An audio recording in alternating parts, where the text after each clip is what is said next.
قرآن و حدیث میں جہاں بھی لفظ ذکر استعمال ہوا ہے کیا اس سے مراد قرآن حکیم ہی ہے؟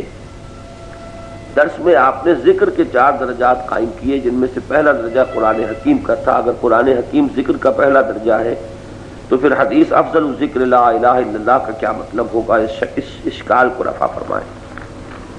دیکھیے اصل میں شاید واضح نہیں ہو سکی میری بات یا میں ہی اس کو بیان نہیں کر پایا۔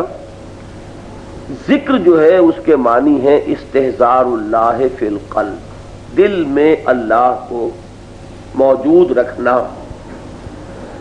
اب جس کو ہم ذکر کہتے ہیں وہ ذرائع ذکر ہے، یعنی اللہ کو دل میں موجود رکھنے کا ذریعہ کیا ہوگا اس کو ہم کہتے ہیں ذکر۔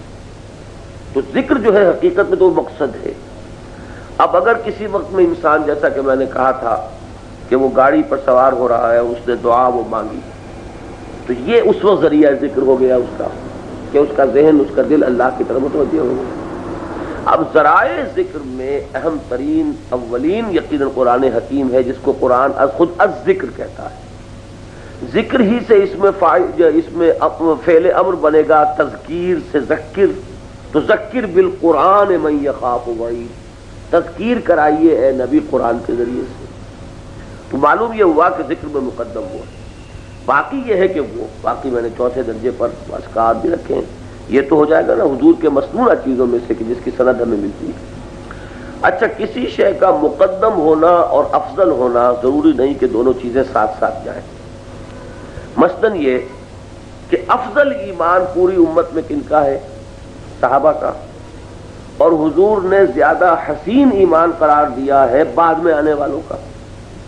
حضور نے ایک سوال کیا، صحابہ تشریف فرما تھے اور یہ روایت مشکات میں موجود ہے کہ ای الخلق اعجب الیکم ایمانا، تمام مخلوقات میں سب سے حسین ایمان کس کا ہے؟ سب سے زیادہ یعنی خوبصورت ایمان، اعجب اسے کہتے ہیں جو بڑا بھلا لگے۔ تو صحابہ نے کہا فرشتوں کا۔ تو حضور نے فرمایا وما لهم لا یؤمنون وهم عند اللہ، وہ کیسے ایمان نہ لائیں گے، وہ تو اللہ کے پاس ہیں۔ تو ان کا یعنی کوئی کمال تو نہیں، کیا تیر مارا انہوں نے اگر وہ ایمان رکھتے ہیں، ان کے اوپر تو حقائق منکشف ہے۔ تو پھر انہوں نے کہا کہ پھر آپ کا؟ تو حضور نے فرمایا وما لی لا اؤمن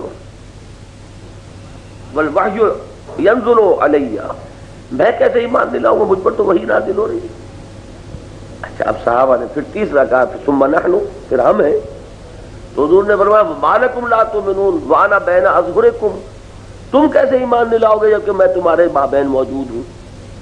پھر حضور نے فرمایا کہ ان اعجب الخلق الی ایمانا، میرے نزدیک بہترین، اب اس کو اگر میں کہوں خوبصورت ترین ایمان تو ان کا ہے جو ہمارے بعد آئیں گے، یجدون صحفا فیہ کتاب اللہ یؤمنون بما فیہا، انہیں تو وہ اوراق ملیں گے جن میں اللہ کی کتاب درج ہوگی اور اس پر ایمان لائیں۔ تو معلوم ہوا کہ افضل ایمان تو صحابہ کا ہے، لیکن ایک دوسرے پہلو سے اس ایمان کو حضور نے حسین تر ایمان قرار دیا۔ تو اس وجہ سے ان دونوں میں کوئی تضاد نہیں ہے کہ حضور نے اگر افضل الذکر اس کو کہا لا الہ الا اللہ تو وہ بھی ٹھیک ہے اپنی جگہ، لیکن اقدم الذکر، سب سے پہلا ذکر جو ہے وہ یقیناً قرآن حکیم۔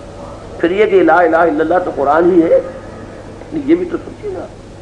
لیکن یہ کہ قرآن جس اپنی ترتیب کے ساتھ آتا ہے تو قرآن مجید یقیناً ذرائع ذکر میں اولین شمار ہوگا۔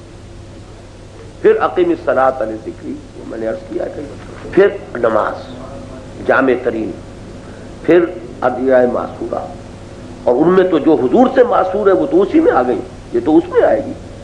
چوتھے میں نے کہا تھا کہ اور جو بھی اس میدان میں جنہوں نے، جیسے ہم کہتے ہیں کہ مجرب نسخے ہیں فلاں حکماء کے، تو بھائی استعمال کر لیجئے، فلاں فلاں دوائیں ڈالیے اس میں۔ تو اس طرح یہ جو روحانی یا یہ جو جن لوگوں نے تزکیہ نفس میں اپنی دنیا کھپائی ہیں، انہوں نے اپنے جو نظام ذکر کے مرتب کیے ہیں، میں ان کی نفی نہیں کرتا، لیکن چوتھے نمبر